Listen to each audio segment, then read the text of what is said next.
This is the water heater temperature pressure relief valve drain line, and this is where it discharges. And it's not supposed to discharge higher from the ground than 6 inches. Higher from the ground than 6 inches. When the water comes out of that, it's coming out at 200 psi and 200 degrees. It's blowing red hot steam. It might be leaking, but if it goes in a big way. So that's why they don't want it too high. We're glad that it goes outside. That's a good thing. All right, it's good that it goes outside. It's just a little too high. And that was one bend. You saw that? One 90-degree bend. Comes inside the house. Another 90-degree bend coming up the wall. Comes in here. A third 90-degree bend. A fourth 90-degree bend. A fifth 90-degree bend. You are supposed to have 5 or fewer. 6 90-degree bends that I can see. So this is the water heater video. I cannot see where the I can see this. Look here. Does it sound familiar? We have corrosion on the main shutoff valve.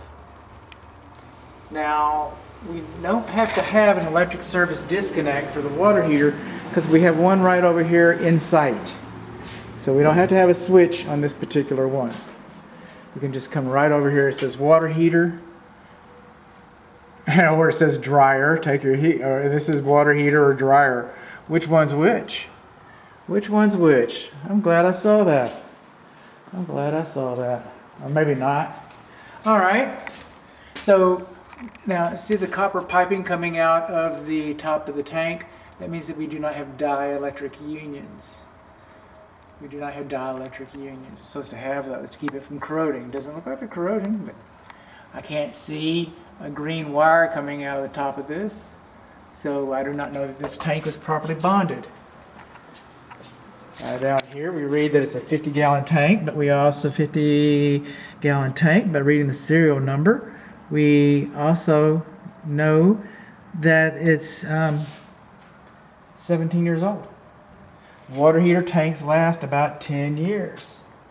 And it's good that we have a safety pan, but it discharges right on the floor. I mean, that doesn't really stop anything. I mean, okay, we're just going to move the water to here.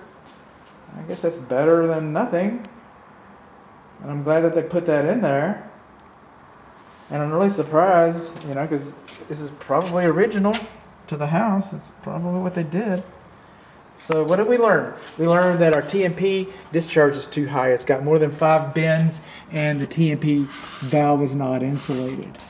We learned that we do not have dielectric unions, and we cannot confirm our bonding, and that we got corrosion on the water supply valve. We learned that our safety pan discharges onto the ground.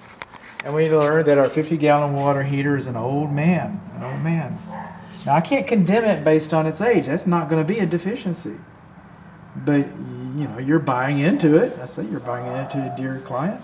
But you are buying into it. You need to know, the age of these things. And their, life expectancy. All the Texas Real Estate Commission is concerned whether it's on or it's off. It's working or not working. That's all they care about. But you might want to know that you got a 17-year-old water heater, that the safety pan discharges onto the ground, the TMP is too high, it's got more than 5 bends, the TMP valve is not insulated, you do not have dielectric unions, you can't tell the tank is bonded, and you got corrosion on the main water shutoff. You might want to know those things too.